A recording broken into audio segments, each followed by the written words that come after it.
Assalamualaikum warahmatullahi wabarakatuh. Perkenalkan, saya Siti Niawisnia dari Fakultas Ekonomi dan Bisnis Universitas Muhammadiyah Tangerang. Kali ini saya akan membahas tentang metode penelitian, yaitu yang pertama, pengertian metode penelitian. Metode penelitian cara ilmiah untuk mendapatkan data dengan tujuan dan kegunaan tertentu. Cara ilmiah, kegiatan penelitian itu didasarkan pada ciri-ciri keilmuan, yaitu rasional, empiris, dan sistematis. Yang ketiga yaitu rasional. Rasional adalah penelitian dilakukan dengan cara yang masuk akal sehingga terjangkau oleh penalaran manusia. Yang keempat yaitu empiris. Cara yang digunakan dapat diamati oleh panca indera sehingga orang lain dapat mengetahui cara digunakan tersebut. Yang terakhir ada sistematis, yaitu proses yang digunakan melalui langkah-langkah tertentu yang bersifat logis. Baik, selanjutnya ada tujuan penelitian, yaitu ada penemuan data yang diperoleh dari penelitian tersebut benar-benar baru yang sebelumnya belum pernah diakui. Baik, yang kedua ada pembuktian data yang diperoleh digunakan untuk pembuktian adanya keraguan-keraguan terhadap informasi atau pengetahuan tertentu. Selanjutnya ada pengembangan data, yaitu memperdalam dan memperluas pengetahuan yang telah ada. Baik, selanjutnya ada klarifikasi penelitian, yaitu penelitian berdasarkan pendekatan yang dipakai. Ada 3 opsi, yaitu penelitian kuantitatif dan penelitian kualitatif. Yang kedua ada masing-masing pendekatan memiliki paradigma, asumsi, karakteristik sendiri-sendiri. Yang ketiga, kedua pendekatan penelitian dapat dilakukan dengan cara simultan dan saling mengisi sesuai dengan kebutuhan sehingga dapat diwujudkan proses penelitian yang komprehensif. Yang kedua ada yaitu penelitian ditinjau berdasarkan pemakaiannya. Ada 2 opsi, yaitu penelitian murni, dilakukan dengan tujuan untuk mengembangkan teori digunakan ilmiah yang langsung dipraktikkan dan tidak memperhatikan. Yang keduanya yaitu penelitian terapan, dilakukan dengan tujuan menerapkan, menguji dan mengevaluasi suatu teori yang diterapkan dalam upaya pemecahan masalah praktis. Baik, selanjutnya ada klarifikasi penelitian. Ada 2, yaitu penelitian berdasarkan tujuan umumnya. Ada 3, yaitu penelitian eksploratif, dilakukan dengan tujuan yang mengeksplorasi fenomena yang menjadi sasaran penelitian. Yang kedua yaitu penelitian pengembangan, developmental research, dilakukan untuk mengembangkan suatu konsep dan prosedur tertentu. Yang ketiga ada penelitian verifikatif, dilakukan dengan tujuan membuktikan kebenaran suatu teori pada waktu dan tempat tertentu. Nah, yang kedua yaitu penelitian berdasarkan tarafnya.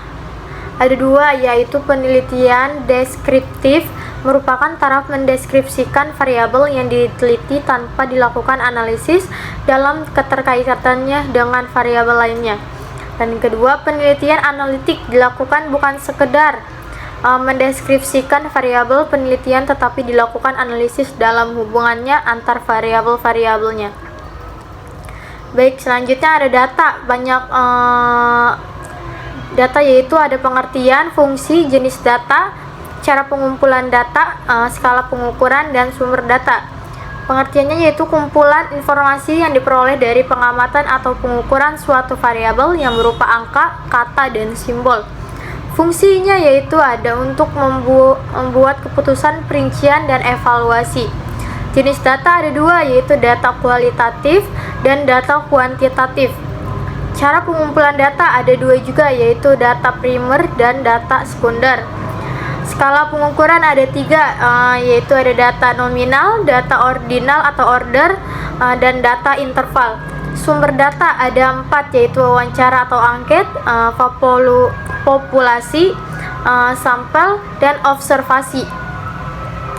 Baik, data kualitatif yang A yaitu data yang menunjukkan mutu atau kualitas suatu yang ada, baik keadaan, peristiwa yang dinyatakan dalam bentuk pengamatan atau kata-kata.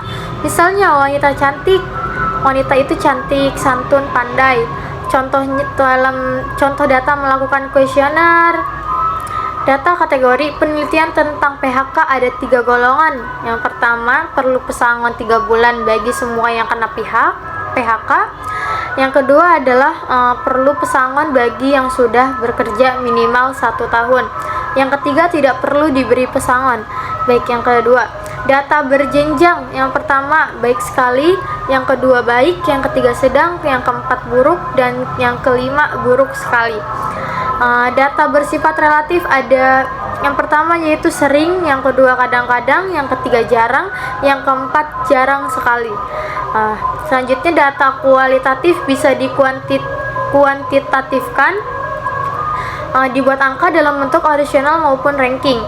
Data ini diperoleh melalui wawancara dan bersifat subjektif. Yang B, data kuantitatif, data yang terbentuk angka-angka, misalnya laba 3M, EPS sama dengan 0,2 manajemen laba dari rumus. Selanjutnya ada cara pengumpulan data, yaitu ada data primer. Data primer diperoleh dari sumber pertama atau pengumpulan data dilakukan langsung melalui wawancara atau hasil pengisian kuesioner. Yang kedua, data sekunder, yaitu diperoleh dari sumber kedua atau data yang telah diolah oleh pihak lain. Contohnya, laba perusahaan didapat dari laporan laba rugi perusahaan, harga saham didapat dari BEI. Baik, selanjutnya ada skala pengukuran, nominal, ordinal, interval, rasio. Data nominal atau nomi ada, yaitu nominal artinya nama menunjukkan tanda atau label yang hanya untuk membedakan antara satu dengan yang lain. Contohnya, jenis kelamin, agama, jenis pekerjaan, dan sebagainya. Ini dipakai untuk menghitung, yaitu banyak pria, banyaknya yang hadir. Maka angka dinyatakan sebagai frekuensi memiliki ciri. Hasil hitungan tidak ada pecahan, tidak memiliki nol mutlak. Tidak ada pecahan, tidak memiliki nol mutlak. Tidak ada ukuran baku, tak ada urutan atau ranking. Jadi angka tertera hanya tanda atau label. Tes statistiknya non parametrik, seperti uji binomium, uji C kuadrat, 1 sampel, 2 sampel, dan sebagainya. Itu yang kedua ada data ordinal atau order, ya kan?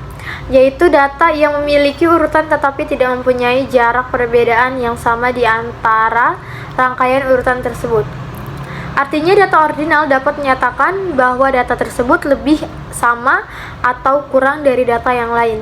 Contohnya ranking prestasi belajar, nilai ranking 1 sama dengan 1000, kedua sama dengan 980, dan ketiga 970. Jarak antara ranking berbeda.